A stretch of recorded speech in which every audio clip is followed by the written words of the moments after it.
Welcome. I'm Victor Curran, President of the Friends of the Concord Free Public Library, and I am delighted to welcome you to the 17th annual presentation of the Ruth Ratner Miller Memorial Award for Excellence in American History. This year's laureate is Nathaniel Philbrick, author of the bestseller In the Heart of the Sea, which is the winner of the National Book Award for Nonfiction and is about to become an awesome movie in March. He's also the author of Mayflower, a finalist for the 2007 Pulitzer Prize in History. The Ruth Ratner Miller Award was offered to the Concord Library by Concord resident Richard Miller to honor the legacy of his mother, who was a founding member of the Holocaust Commission and the Holocaust Museum in Washington. Mrs. Miller believed that learning history was not merely desirable, but was a civic and religious duty. Mr. Miller and his sister Gabrielle continue to support this special award. The Concord Free Public Library is an extraordinary institution. It's a center of learning and culture and community building, but it's also houses an important collection of manuscripts, records, books, ephemera, and works of art that document the history of Concord for our own citizens and for scholars from around the world. The Friends of the Concord Free Public Library is a nonprofit organization that is proud to support the work of the library in our community. Before we begin, I have just a couple of housekeeping items. First of all, please turn your cell phones off. Second, please take note of the location of the emergency exits.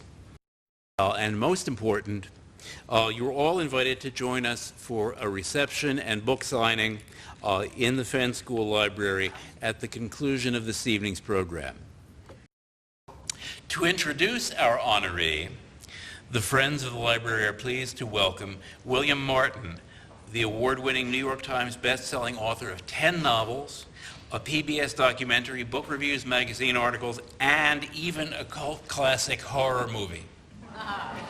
His first Peter Fallon book, Back Bay, established him as a master storyteller, and he has been following the lives of great and anonymous in American history ever since. And he's taken readers from the Pilgrims to 9/11.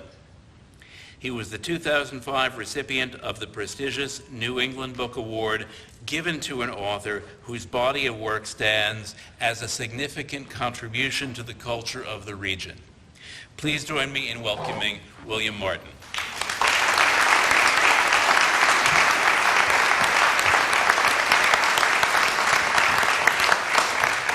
Good evening. Thank you. Thank you all for being here. My name is William Martin. I write historical novels. Some of you may know me by the novels that I write, and all of you will know me tonight by the company that I keep.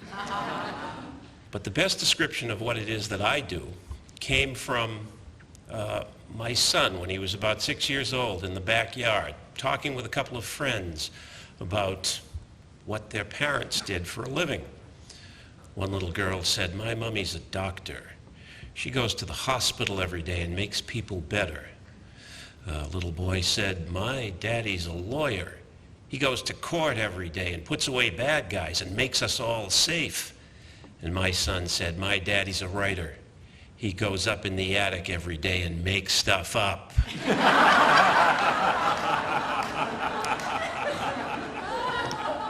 And that is what I do. But when you're a historical novelist, even when you're making stuff up, you have to do a lot of reading to try to get it right. And that is a very good thing, because we in the late 20th and early 21st century in America are living in one of the golden ages of American historical writing, of American narrative fiction. Just look at that list of names of honorees on your program.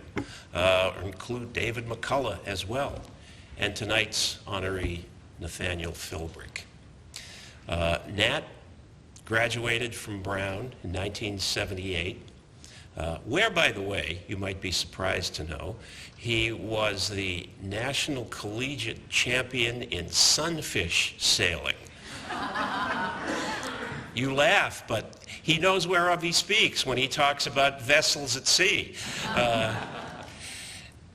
He then attended Duke, received an advanced degree at Duke in English literature, and then moved with his wife, Melissa, and their family to Nantucket, where he became the director of a museum and began writing about Nantucket history. Somewhere along the line, he became familiar with a journal written by a man who had sailed aboard the whale ship Essex. The vessel and its voyage inspired Herman Melville to write Moby Dick. Now, most of the world thinks that Herman Melville in Moby Dick told us everything we would ever want to know about whales, whale ships, whale men, whale cruises, and the dark things that may go on in whale boats. Well, if you think that and you haven't read In the Heart of the Sea, you are in for a big surprise. In the Heart of the Sea, based upon that journal, follows that voyage, tells us the real story of that voyage and some of the dark things that had to go on in one of those whale boats. And it was published in 2000 to universal critical acclaim, bestsellerdom, and a National Book Award. Subsequently, Nat has had the kind of career that would make any author not just green with envy, but red, orange, yellow, blue, green, and violet with envy. He has published 4 more books. He has swept us from the far shores of the Pacific on the grand exploring expedition to the deck of the Mayflower in 1620, to a bloody hilltop above the Little Bighorn in 1876, to a bloody hilltop above Boston Harbor in 1775. And each of the books has been greeted with the same critical acclaim and the same terrific sales. Green with envy indeed. But what is his secret? Not only is he a great historian, giving us the big picture, taking us into the past, helping us to understand it, and getting it right, he is a great storyteller. He understands the importance of the broad canvas. He understands the importance of characters who are larger than life and yet prove to be all too human. He knows about big scenes. He knows about moral conflicts, about the kinds of conflicts that force a character to make a decision that may force the story or history itself in some new direction. That is why his books are so readable, so completely involving. And I'm sure he works very hard at it, because I suspect that he subscribes to something that another Nathaniel once said, Nathaniel Hawthorne: easy reading is damned hard writing. Well, his books are easy to read, and I mean that in the best way. I once asked Nat what one thing an audience like this would be interested to know about him that they don't know. He said, well, perhaps the fact that I was born and brought up in landlocked Pittsburgh. Most people think that I landed in Nantucket as a baby, scraped the barnacles from my bottom, and began writing about the island. But it isn't so. Well, ladies and gentlemen, while he might not have been born in Nantucket and so can never really call himself a true native, we in the Society of New England Readers and Writers are proud to call him one of our own. He still lives in Nantucket. He's writing a new book, and he is looking forward to the release in March of a major Hollywood film based on In the Heart of the Sea. And I promised myself I would say that last sentence without a tinge of envy. I trust I have accomplished that objective. Ladies and gentlemen, let me introduce to you a man who tells a hell of a story and never makes anything up, Nathaniel Philbrick.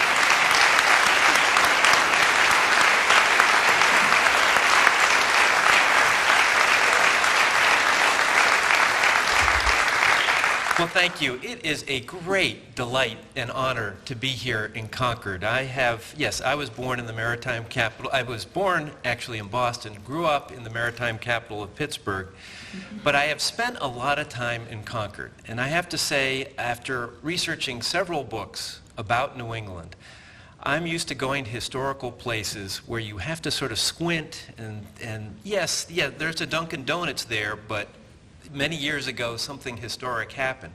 In Concord, the history is palpable. And I came to history through literature. So the Old Manse is, for me, the true touchstone of so much. Nathaniel Hawthorne, I was named for Nathaniel Hawthorne, and which is, my father was an English professor, so hence that's where it comes from. And my Moby Dick is my personal Bible. And when Melville was inspired to write Moby Dick, he had written a rough draft of a fairly conventional novel about whaling until he read Mosses from an Old Manse, written by Nathaniel Hawthorne, stories that came out of his time living within, a few hundred yards of the Old North Bridge. And it was reading those short stories that inspired Melville to think of, become entranced with Hawthorne's ability to look into the power of blackness. And it was from that artistic connection that the character of Ahab emerged. And so when I come to Concord, I'm channeling not only Melville and Hawthorne, but my gosh, the Old North Bridge. This is the iconic place of the Revolution, where literally on one side of the bridge are the colonists, on the other side are the regulars, and what will happen next? I mean, it's just one of the more dramatic pieces of American history, and you have maintained that space, and it's just a real tribute to the town, but also, the country owes you all a huge debt for maintaining this community with such a connection to history. And yes, I was educated in Pittsburgh, Pennsylvania, and it was in 5th grade in Pittsburgh where I read the book that really changed my life, Johnny Tremain. God bless Esther Forbes and all you historical fiction writers. I mean, that was the first time I read a book where I realized that history isn't about dates or sculptures gathering dust. It's about real-life people experiencing extraordinary events. Regular people, like Johnny, maybe like me, caught up in times that take them to places that no one ever saw them going in that direction. I was lucky enough to have a great APUS history teacher, Miss Wilt. We still exchange Christmas cards. I have to call her Miss Wilt. I can never use her first name to this day. But now let's fast forward to 1984.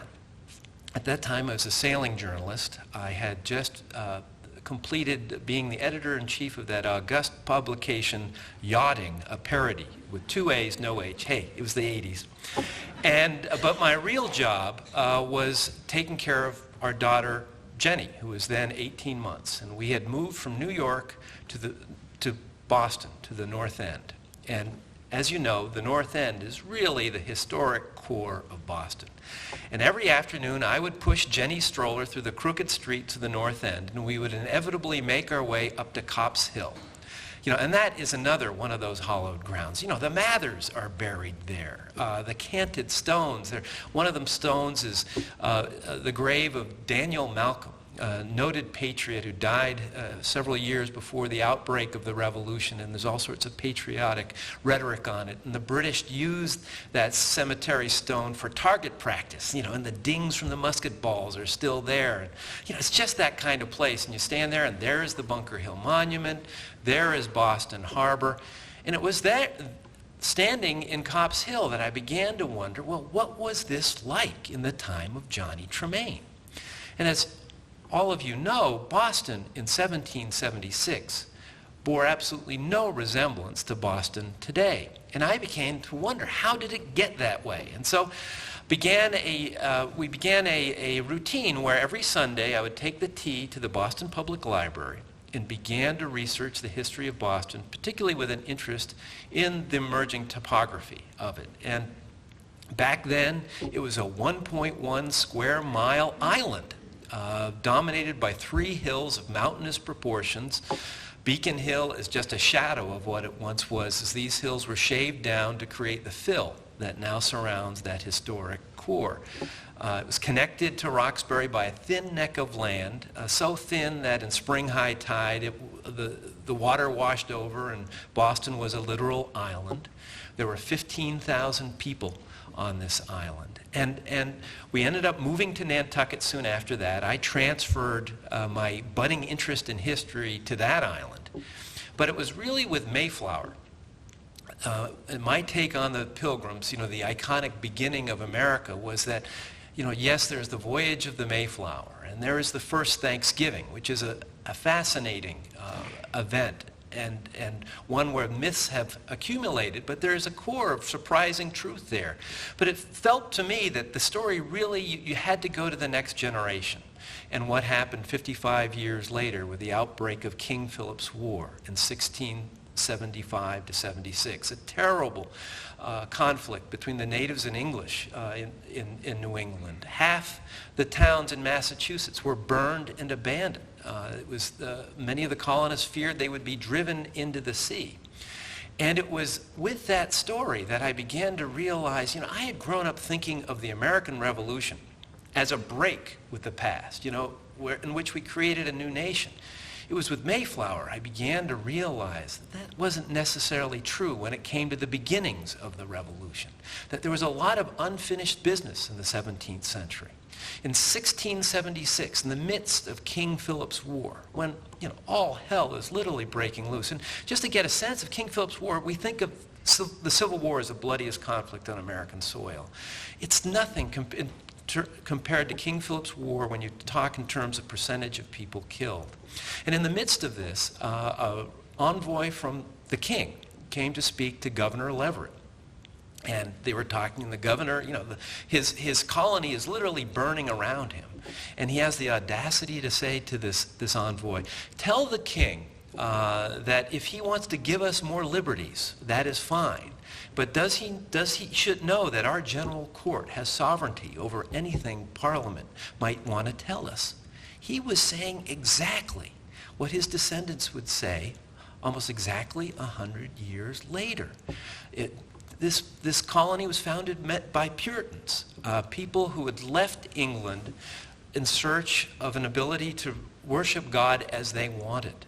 They escaped England to come to create the New England. A sense of autonomy was built into wired into their chemistry from the very beginning. And so from their standpoint, they were an independent people from the beginning. Now let's move forward into the following century. There's the French and Indian War. And I had grown up thinking, well, it was kind of simple when it came to the Revolution. If you were good, you were a patriot, and if you were bad, you were a loyalist and British. It was that simple. But I began with this book to realize, written out of that, is the ambivalence most people felt. Because things were really good in America at that point. The citizens of New England were the freest, least taxed people in the British Empire. And from the British point of view, they had just fought this French and Indian War, which left them, it's been estimated, $20 billion in today's dollars in debt. That was a lot of money in 1765. And England was retooling itself to become the empire that would dominate the next century. And if that was going to happen, their colonies had to pay for their defense. They had to pay for their upkeep.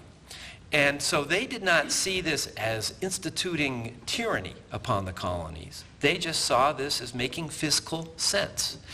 That the colonists, however, many of them descendants of Puritans, saw this, which was actually a move into the future, They saw this in a deeply conservative way. They looked at these as newfangled innovations. They wanted it to be the way it had always been. They were very happy to be left alone, untaxed, doing it the way their ancestors had always done. And so there was a basic difference in how they were approaching these potential changes. My book begins with the Boston Tea Party. But if I had to point to one event which made the revolution inevitable, it happened several years before. In the fall of 1772, we're 2 years after the Boston Massacre, tensions between Massachusetts colonists and England are settling down. Samuel Adams, the Svengali of the revolutionary movement, is upset. It might all go away. This patriot furor might all go away. It's then that he helps, along with others, creates the 21-member Boston Committee of Correspondence. And what they began to do was to write open letters discussing the issues of the day and sent them out to the more than 250 town meetings throughout Massachusetts. Remember, this was when Massachusetts included what's now Maine. Now, I know you guys still have a town meeting, correct? We still have one on Nantucket.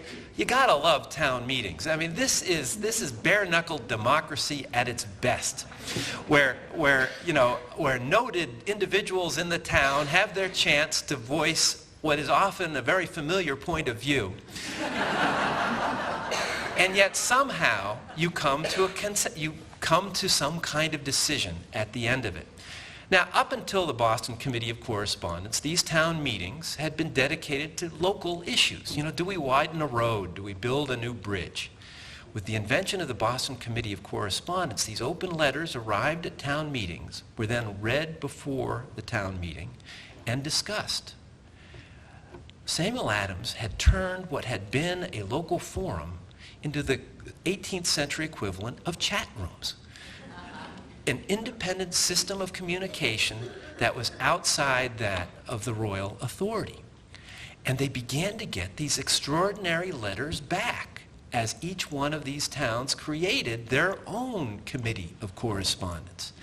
And for example, from the town of Gorham, Maine, that's now inland from Portland, and this was a town founded by the veterans of King Philip's War and their descendants. And just 15 years earlier, they had suffered an attack by native warriors. Several residents had been killed, several abducted.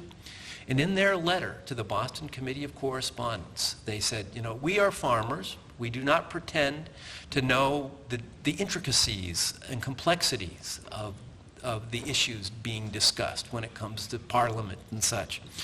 But we do know what it is to fight to preserve our way of life. Our houses are still stained with the blood of those that have died by our side.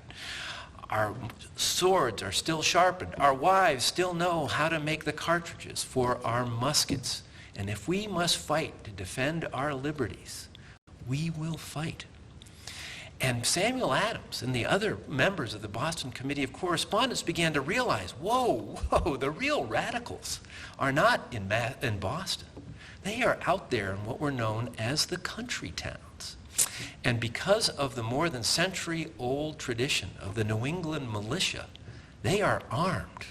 If this unsettledness with England ever comes to a war, Samuel Adams knew where his army would come from. And yes, my book begins with Boston Massacre, and I found myself having a lot of sympathy for poor Thomas Gage, the British general who was made royal governor, and it was his job to institute England's response to the Boston Tea Party. They over-responded with the Boston Port Act, which shut down Boston as a port. He arrived in May of 1774. Hundreds and then thousands of regulars would come with him. And he was a kind and decent man. He had lived for 17 years in America. He had married a girl from Jersey. Their children had all been born and raised in America. He felt he understood this place as well as anyone. But what he didn't get, and as really no one in Great Britain really appreciated, was that it wasn't, their assumption was, if we clamp down on Boston, if we fill it full of soldiers, and there would ultimately be close to 9,000 British regulars in Boston, a town of 15,000, 9,000 soldiers. If we can do this, we will snuff out this rebellion. What they did not take into account were those country towns. He institutes the Port Act. Tensions begin to rise. Fights break out in the streets of Boston. And then the British government makes things much harder for Gage by passing the Massachusetts Government Act, which, among other things, makes the town meeting virtually illegal. You just don't do that in Massachusetts. In towns throughout the colony, virtual riots erupt as citizens require any royal authority, people representing the royal government, to disavow their vows. Either that or they have to hightail it into Boston, which becomes a city of refuge for Loyalists as increasing number of Patriot families move out. And then, by the end of the summer, 1774, it's come down to a race for gunpowder. If this comes down to war, they're going to need every granule of powder they can get, because the sole source for powder is England. And if it gets to a war, the colonists cannot expect to enjoy exports of powder from Great Britain. In the end of August, Gage gets a message that in Somerville, today's Somerville, there's a powder house that's still there, and there's a supply of gunpowder that he should get for the Royal Reserves. He plans an expedition at night. About 300 regulars are rowed up the Mystic River. It's in the pre-dawn darkness. They're offloaded. They march to the powder house. They wait, because apparently you do not go into a powder house with a candle. Dawn arrives. They go in. They get the powder. They load it into the boats. They go down the river to Castle Island, the fort there where a regiment of soldiers is stationed. It's a completely successful operation, except for one thing.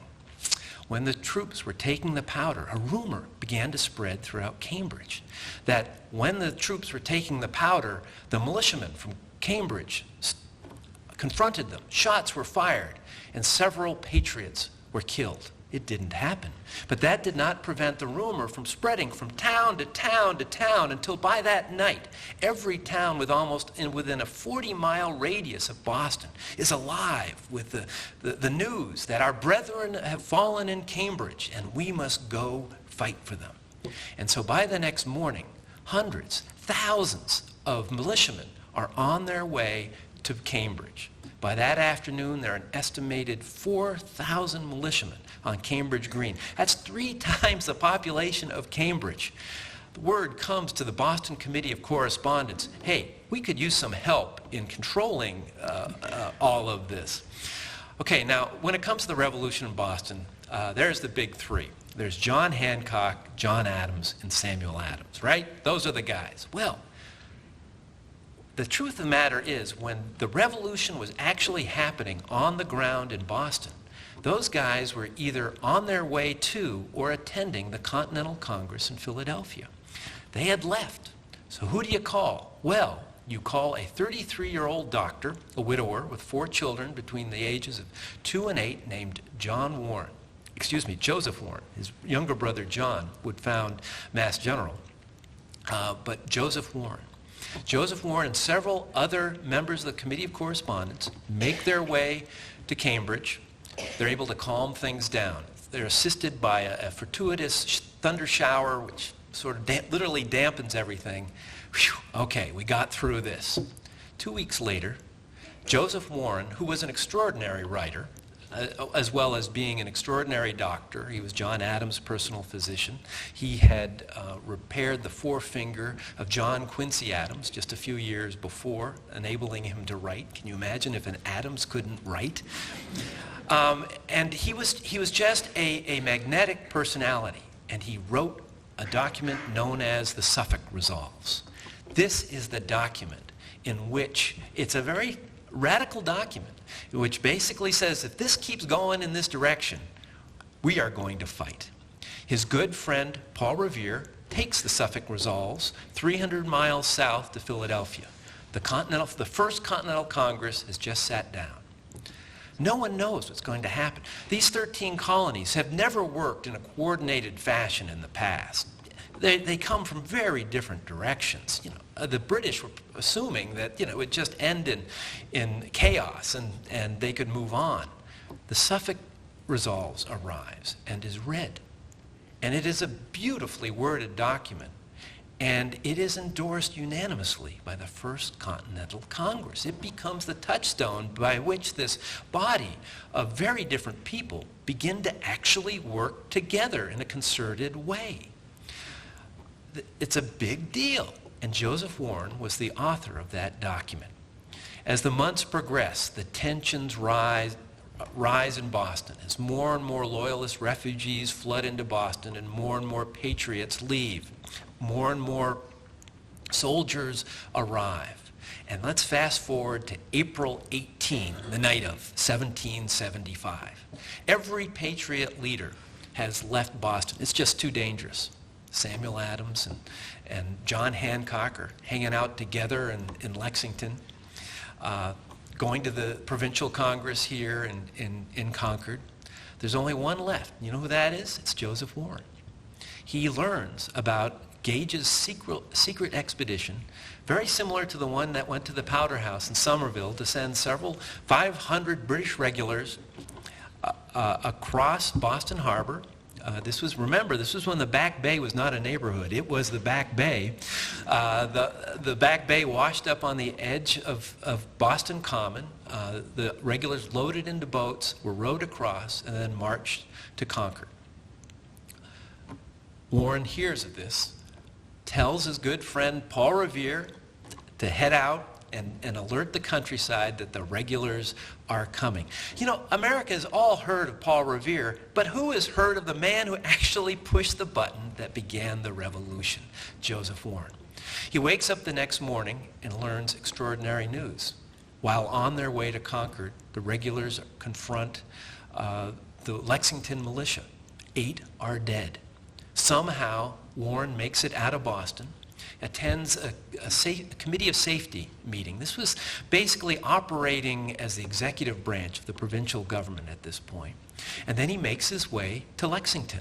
By this time, the regulars have been to Concord. The Old North Bridge confrontation has occurred, and now they are fighting their way, literally house to house, back to Boston. It quickly becomes clear that Joseph Warren is a different kind of patriot leader. He puts himself in harm's way. I grew up thinking that our revolution was different from other revolutions, that it was an ideologically driven event where the real happening was in the eloquent speeches in the halls of the Continental Congress. Baloney. This was a revolution, and it was violent. And Joseph Warren was there, in fact, in what's now Arlington, as the British are fighting their way back. He is so squarely in harm's way that a British musket, he was also a very snappy dresser, and very handsome, and he had those horizontal curls that were popular in that day. He had pins that held those in place. A British musket ball took out one of those pins. The word goes out, Joseph Warren lost a pin by a British musket ball. By that night, thousands of the British regulars have fought their way to Charlestown and have been transported to Boston. Thousands of militiamen are flooding into Cambridge and also Roxbury.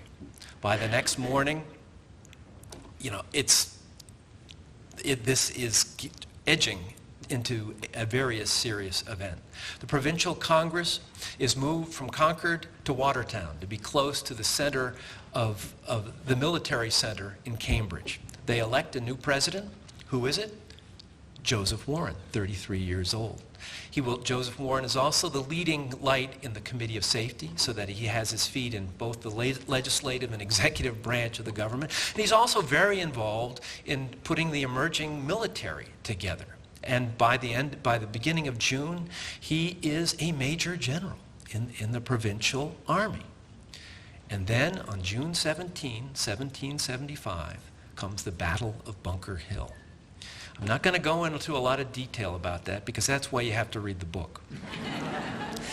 But let me just say, we watch sometimes amazing history unfolding on our televisions, and we cannot believe we have this catbird seat on history. Well, the Battle of Bunker Hill was a terrifying spectator event for not only the people in Boston who went to the roofs of their houses and to the cupolas and watched as 2,000 British regulars were rowed across Boston Harbor, lined up where the Charlestown Navy Yard is, and began to march toward a line of militiamen that were dug in across the breadth of the Charlestown Peninsula. They were just watching this. It was a beautiful summer day. Charlestown was in flames. It had been abandoned and was in flames because the British had hit it with incendiary shells. And this huge plume of smoke is rising over this incredible scene. The people in Boston are watching. People in the hills all around Boston are watching. And my book begins with the account of 7-year-old John Quincy Adams standing beside his 31-year-old mother Abigail at the hill beside their house, watching as the British ships, their cannons fire at the troops lined up, and both of them weeping as they watch what is happening, because everyone knew that this was, in the words of John Burgoyne, he was one of the more arrogant British officers, which is really saying something. And he writes about their feelings, their tremendous anxiety as he was standing on Copp's Hill, which had been turned into a British battery. And he describes in a letter written the next day what they're watching this. It's all unfolding in almost slow motion before them. And realizing that the fate of the English-speaking world is about to potentially change. Because Lexington and Concord had been skirmishes. People had died. They were historical events. But the Battle of Bunker Hill was the turning point, because now this was a war. It was two armies going head-to-head.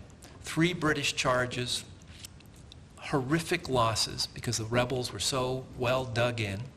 But towards the end, the militiamen begin to run out of gunpowder.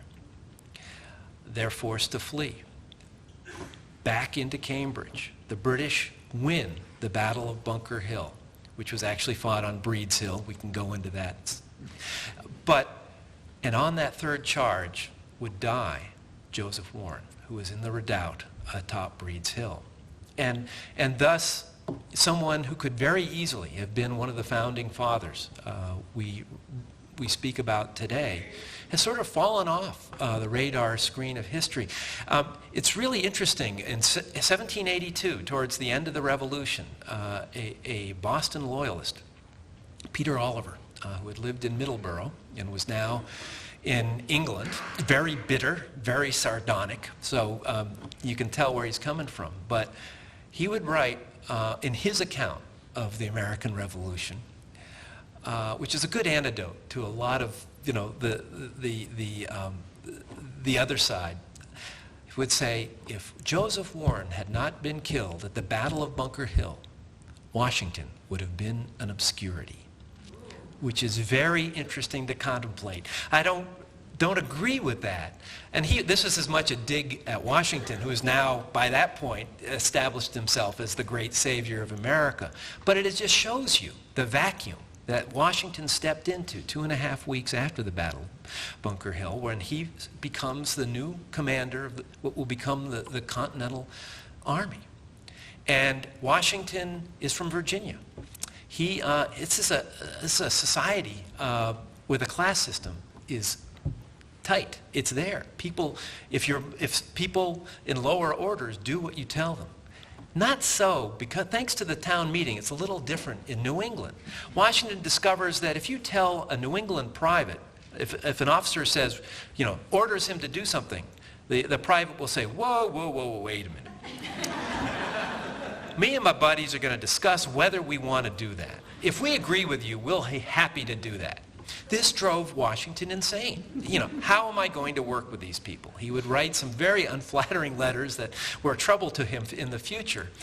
But what Washington did, more than be finally triumphant in the siege of Boston, because this became a siege. And my book is really about Boston. And Boston, the former center of Patriot rebellion, by this point had become a British-occupied, militarily occupied Loyalist center. And the Patriots were all around it, creating the siege that went on for almost a year.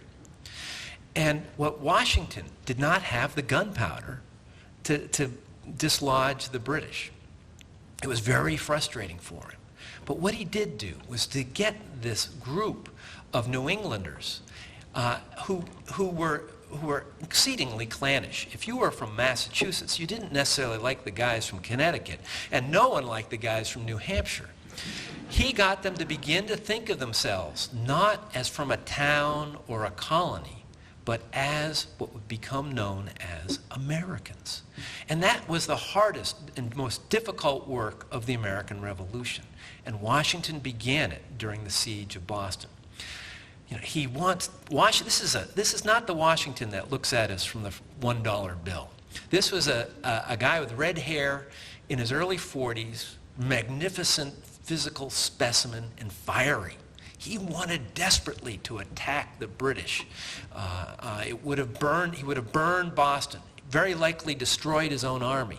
Several times he proposes to the other generals to do this. Every time they say, no, we're not going to do that.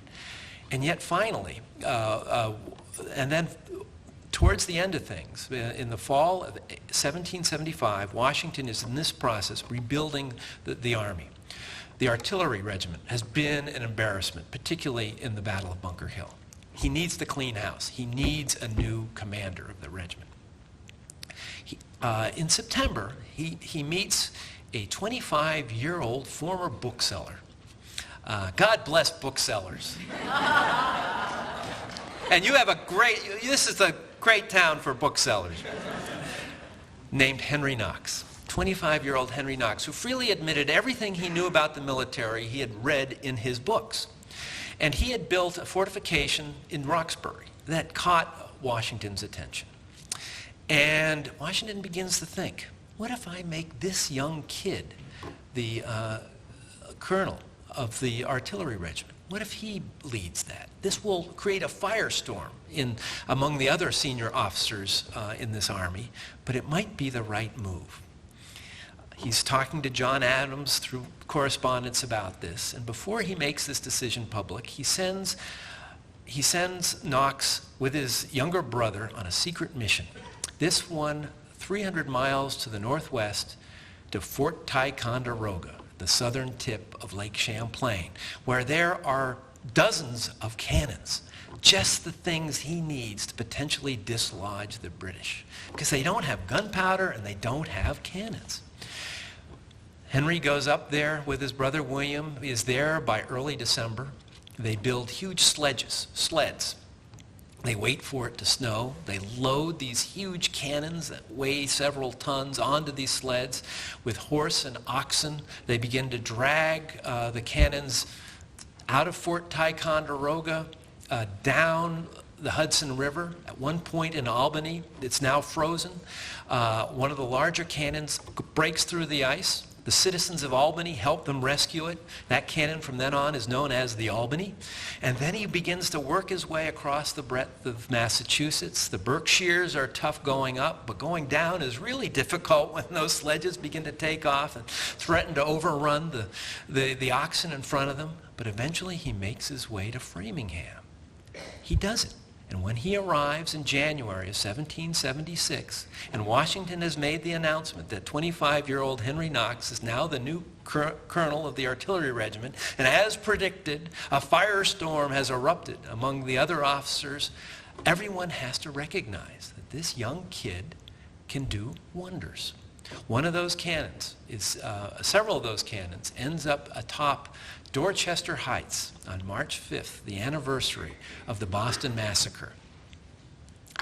It's an amazing operation in which in one night they build 2 forts atop this frozen hillside overlooking Boston. William Howe, who is taken over from General Gage as commander of the British forces, eventually realizes he has no choice but to evacuate. Evacuation Day in Boston, and March 17th, also, and Washington has done it. The British have been dislodged, and then in July, in the middle of July, in 1776, is read at the old State House, one of the great buildings in Boston. On the balcony is read the Declaration of Independence. And now everything has changed. Up until this time, the Patriots were fighting to defend the way it had always been. With the Declaration of Independence, they were fighting to create a new nation. And it had all unfolded in Boston and in the towns just like this, where people fought and died to create the process that has created our country. And so it is a great honor and privilege to be here today to talk to you about these events, because I would like to end with one thing. My engagement with history has made me realize, because all my books are about American history in one way or another. I'm not working my way necessarily chronologically.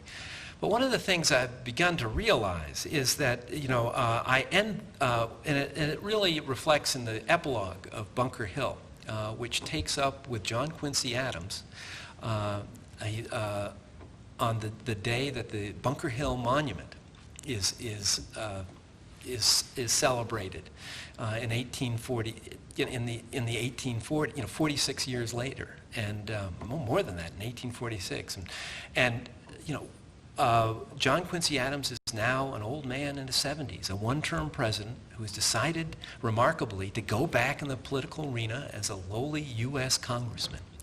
And late in life, he has decided that the work of the revolution is not over.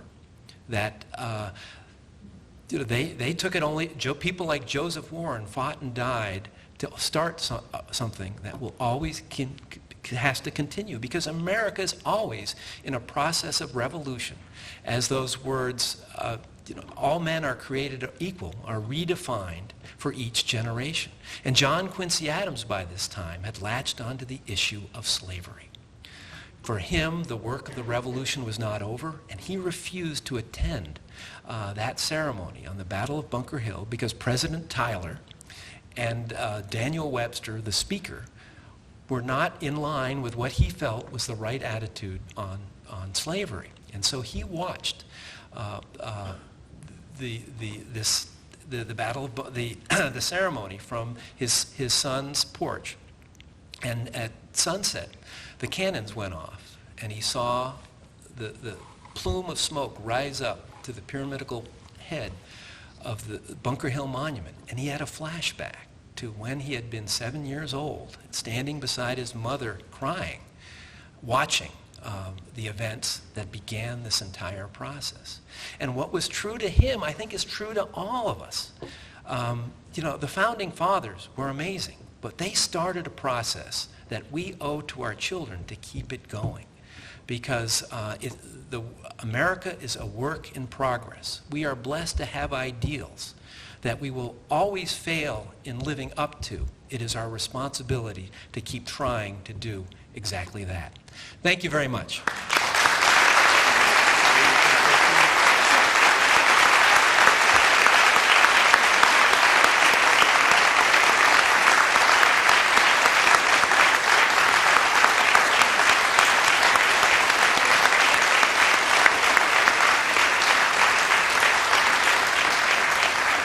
thank you.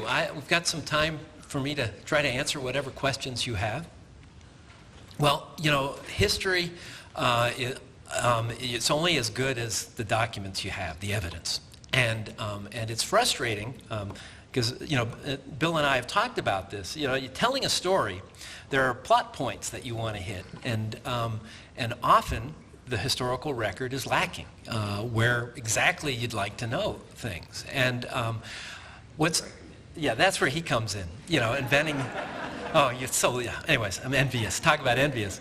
But the thing about the documentation for this book, relative to, let's say, Mayflower, it was just amazing what there was. There was, you want to get to things as close to the event as possible. So there's journals, because people understood that this was historic. This was historic. Things were happening. So people were writing this down. People were keeping journals of all of this. There were newspapers, which, and if I don't know about your local newspaper, but all local newspapers have a point of view, and which have to be read with that in mind. There's this correspondence, and there's a huge amount of information. Much of it in Concord, in Boston, at the Massachusetts Historical Society, and the Bostonian Society, the Massachusetts State Archives. And, but one of the great sources for me was actually in Ann Arbor, Michigan, of all places, the Clements Library. This is a library that was founded, I think in the early 30s, by Clements, who had made money digging the Panama Canal.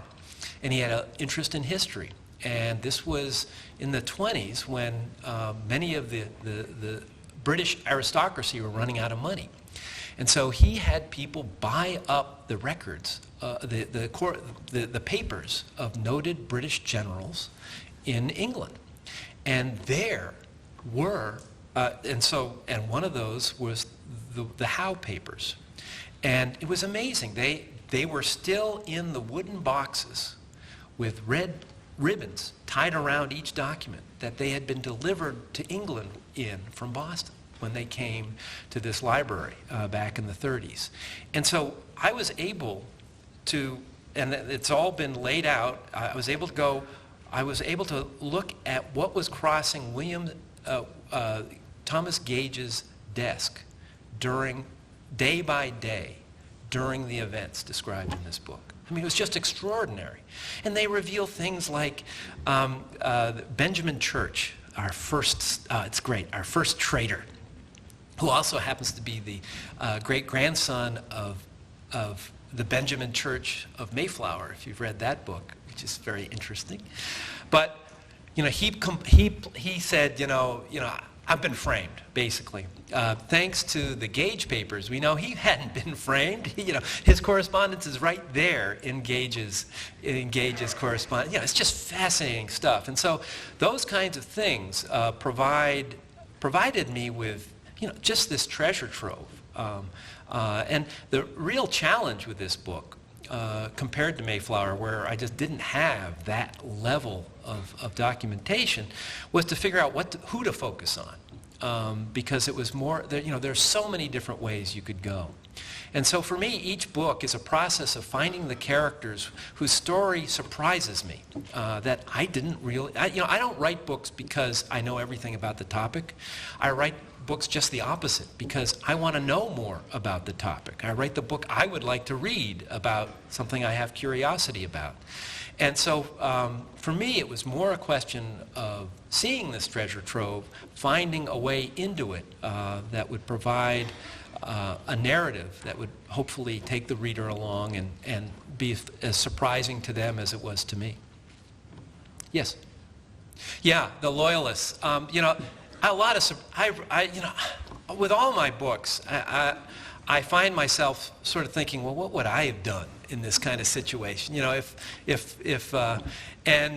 I don't know, because, the Loyalists kind of had a point. Things were pretty good. Why can't we just work with these people? And you think about it, American history would have been very different if we had stayed, connected to the empire. I mean, the whole, slavery would have probably been eliminated much earlier. those. If Canada is any example, the record with native wars that, so the bloody trail that would be left as our country marked west might have been very different.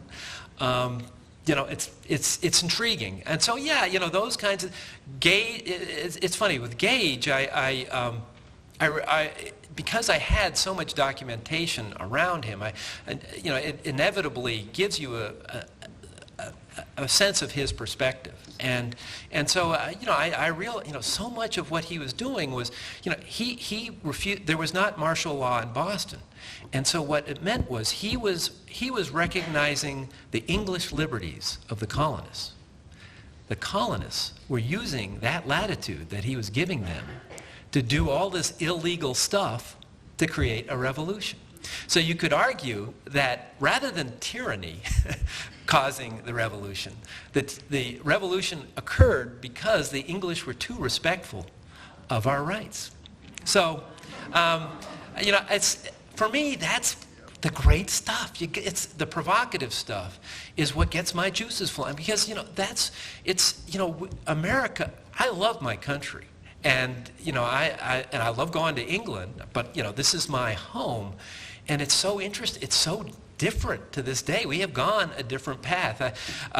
My wife Melissa and I had the pleasure of sharing a glass of sherry with Lord Nicholas Gage, direct descendant of Thomas, and talking about all of these things, and you go, wow. And then I had the pleasure of about 3 months later having a clam roll with Paul Revere Jr. In his about the same age, looked exactly like Paul Revere would if he was at Spanky's Clam Shack in Hyannis.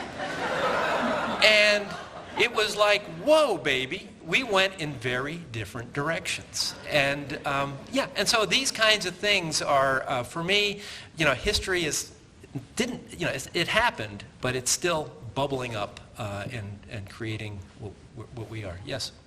It had changed. I mean, there was still, it was the state religion, in the colonies. The tithes and stuff went to pay for it, but there were now Quakers. Back in the time of King Philip's War, around then, Quakers had been hanged on Boston Common. It wasn't quite that bad anymore, but it was very much a Puritan town in a way, but it was changing too. Samuel Adams is a very interesting character because he, in many ways, is the sort of fundamental transitional person. He was wired as a Puritan. His sense of revolutionary rhetoric is religious in its spiritual in its fervor. It's we must act this way, and it's he wasn't a very pragmatic individual in one sense, and yet when it came to fomenting the revolution, he could be very cold-hearted and ruthless too. It's every revolution seems to need someone like this, a Lenin or someone like this who is made for this moment in history. He had been a total failure in everything he had tried up until this point. He had failed as a brewer and couldn't even collect taxes. But this is where he had a true genius. And so in many ways it was interesting when you read when the French come to Boston a few years later, once the French are a part of the revolution. And they go to Boston. They're like, what planet are we on? The town on a Sunday is buttoned up. Everyone is at meeting. At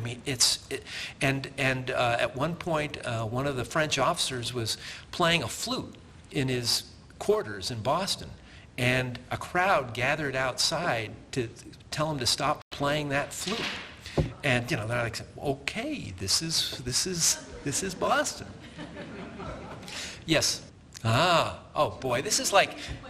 Yes. Of all the books, all the things I've researched, various books, who's my favorite character? Well, this is like picking your favorite child. It's difficult, but I have to say that that's a boy. who would be my favorite? Well, it's really what I'm in the middle of now. Because I just move on. I leave a book behind, and it's hard. I'm now in my next book has a tentative title of Saratoga. I'm continuing the story with the arrival of the British invasion force in New York, and so I'm on chapter 3 of that now. So, I'm in the try to following that, and so my enthusiasms move with me. And so it's what I'm in the middle of where I'm going, oh my God, this character is incredible. And right now it's Benedict Arnold. Oh my God, what a piece of work.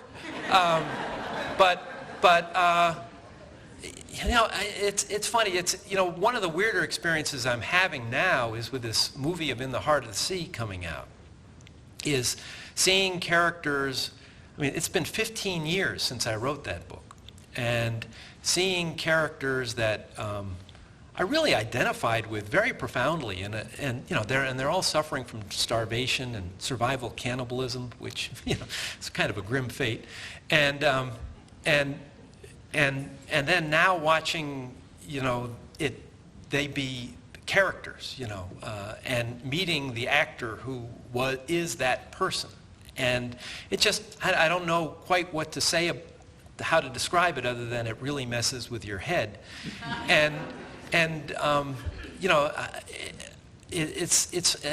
anyways, that's my convoluted answer to a poor answer, but a very good question. Okay, if I had to rewrite Moby Dick, what would I change? Well, I can't.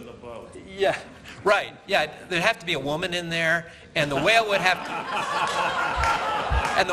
to show up a lot earlier, and then come back. No,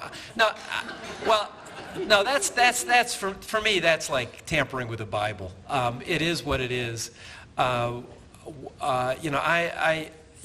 the book. It's a book for me. I wrote a little book called "Why Read Moby Dick?" A question that many high school seniors ask their teachers, and it was that book for me was a great cathartic experience because I was an English major.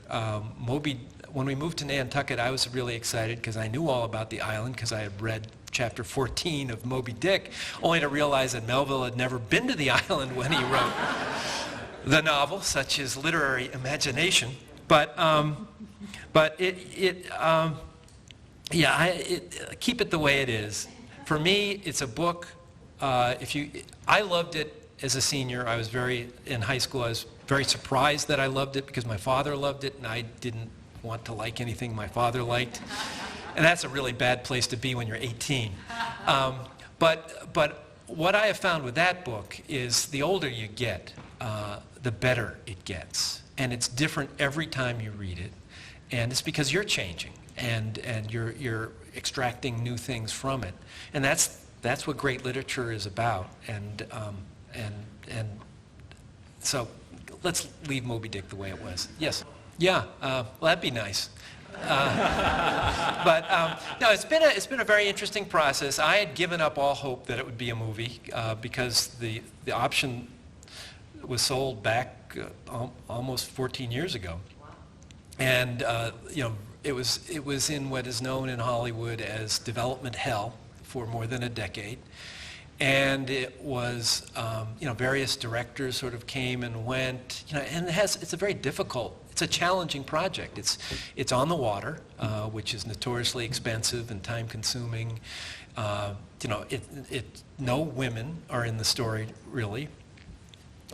It's a story of survival cannibalism, and it's whales. It's people who kill whales, which is not necessarily sympathetically looked at in our day and age. And so there's a lot of challenges to making a box office movie about it. But it was about 2 years ago that I first became aware that the actor Chris Hemsworth, he's Thor.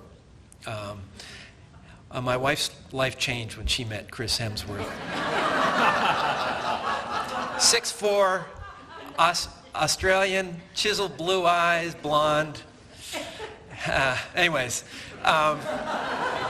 and he had attached himself to this. There was a script. I did not write the script, And he attached himself to the script, and he had just starred in Ron Howard's last movie, Rush, which is a terrific film about Grand Prix auto racing.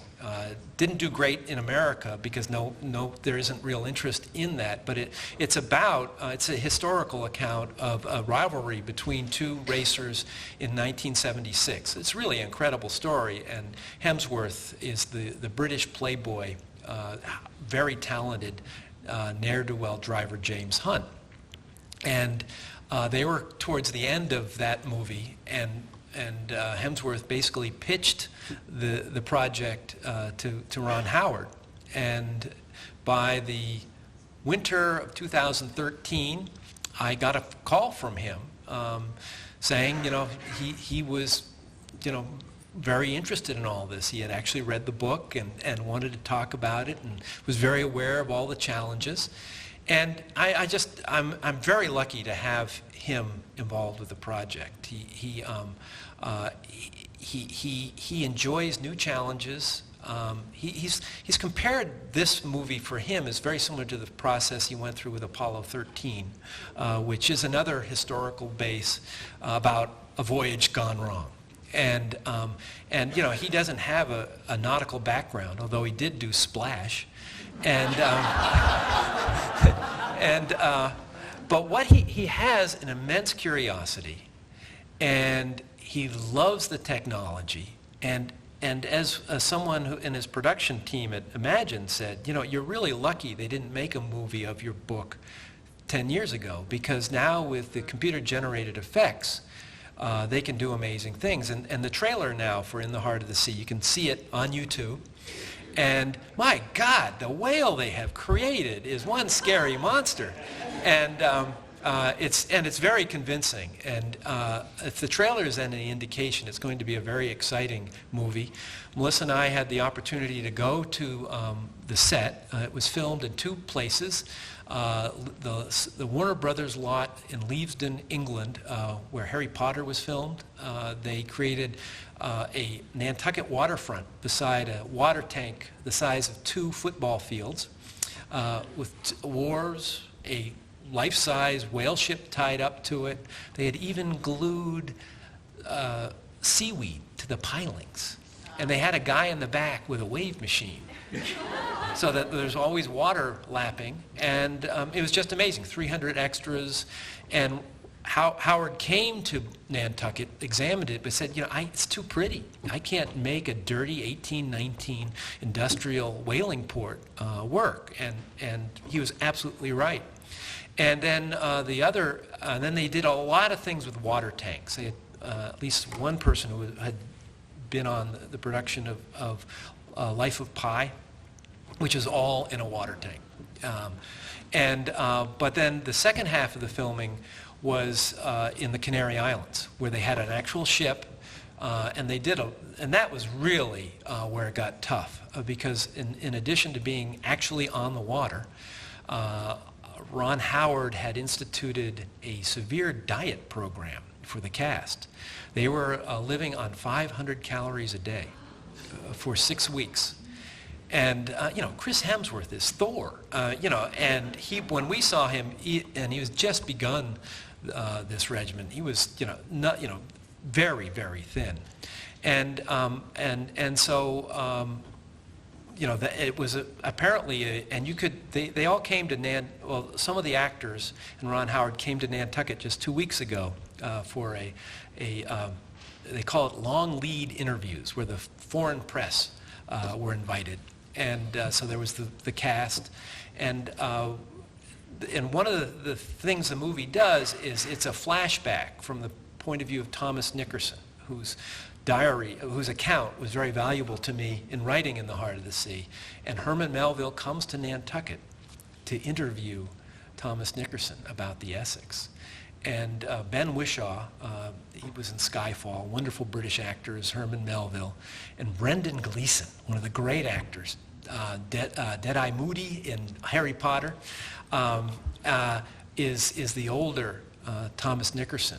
And what little I've seen of those, it's a wonderful it makes the time on the whaleboats very interesting back and forth. So it's, I haven't seen the movie yet. I'm really looking forward to it. And, and I do hope, I know Howard from the beginning has wanted to been immensely curious about whaling, wanting to get the details right, and also wanting to get elements of Moby Dick into it visually, which I think is very interesting. So we'll see. We'll take maybe two more. Okay. Yes. I don't create dialogue. Anything, if there's dialogue, it's something that comes from a letter, describing I said this, they said that. Actually, it's a good thing I don't create dialogue because I'm terrible at creating dialogue. I don't have that kind of imagination. But no, I don't create dialogue. I mean, there are people who do write historical and create dialogue. I don't go there. And it's just not part of what I do. So, there are, and what often, as I was mentioning earlier, you inevitably find points in the narrative that you're telling that you don't have the evidence you would like. And so often what I find myself doing is looking to parallel situations in which we do have the evidence of what happened, and as I'm describing what's going on, saying we don't know what happened here, but we do know that in 18 blah, blah, blah, this is what unfolded, and then dovetail back in. Those are the kinds of things I'm trying to do. It's very difficult to do in terms of a narrative, to do that as seamlessly as you can. But those are the kinds of, those are the kind of, whatever rigor I have is I'm not making it up. There's always, but it's not as if there's evidence that is contradictory. People have very different views of it. When it came to what unfolded here at the Old North Bridge, the British had a very different point of view from the Americans. And then to complicate it, in the early 19th century, a controversy arose between Lexington and Concord as to where the revolution actually began. And so a pamphlet war erupted in which old veterans from the revolution would be, an 85-year-old guy who was, would be trotted out and interview, and, what happened? And so, well, all right. And so we have that. And so we have, and how much of that can you believe? In some cases, some cases you'd be wrong to dismiss it. They're probably not making it up, but yet they've had all of that time and all of this controversy to influence what they're saying. And so for me, it's the real challenge is taking these very different forms of evidence, ultimately making a decision as to what I think happened, and communicating that as effectively as I can. Well, last question. Yes. I wish. No, I have one guy who works for me sort of on a part-time basis, a wonderful guy, Mike Hill, who is based in Fredericksburg, Virginia, so has easy access to the archives in Washington, D.C.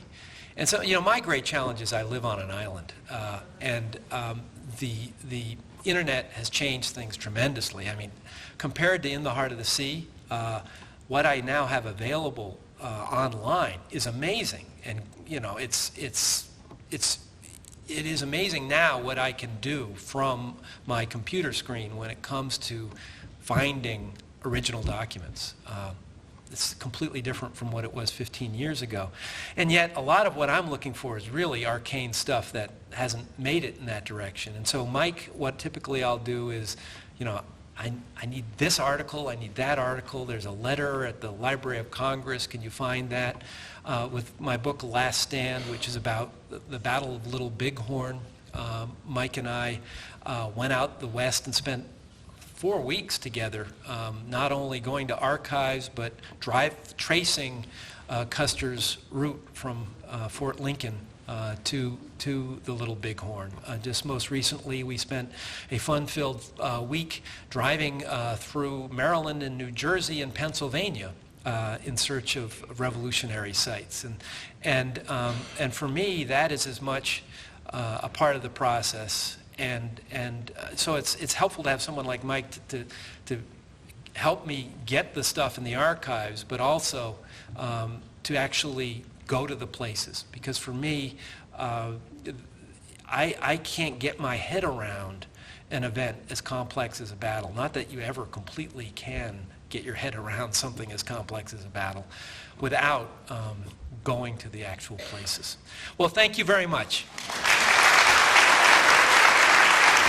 you, Nathaniel. Don't go anywhere. I'll be right back.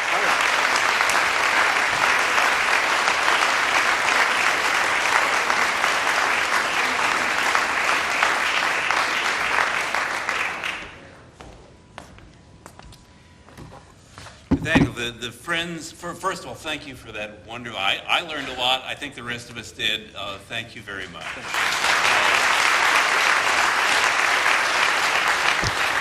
The Friends are delighted to present the Ruth Ratner Miller Memorial Award for Excellence in American History to Nathaniel Philbrick. In so doing, we honor Mrs. Miller's commitment to the role of remembrance in our lives and to acknowledging our library's role in preserving our past. Thank you. There is a story about this. When Concord's first permanent library building was built in 1873, it was surrounded by an iron fence whose posts were topped by these fleur-de-lis finials. And during the 1930s, during a renovation, the fence was taken down, and only the finials were saved. And some years later, a tradition was begun, continues today, whereby retiring trustees and others who have made outstanding contributions on behalf of the library are awarded a finial. Wow. So Nathaniel Philbrick, in recognition of all you have done to make history come alive for your readers, the Friends of the Concord Free Public Library are pleased to present you with this tangible piece of our history and with the 2014 Ruth Ratner Miller Memorial Award. Well, thank you. Well, thank you. I mean, this is obviously a great honor, and I just can't think of a better place to I mean, it's been a lot of fun for me to come here, and this is a beautiful place, and your institution is one of the most, essential ones, not only for your town, but for the region and the country. So keep it up, because we need these things. Thank you. That'll look good on your mantle next to your Oscar. Okay.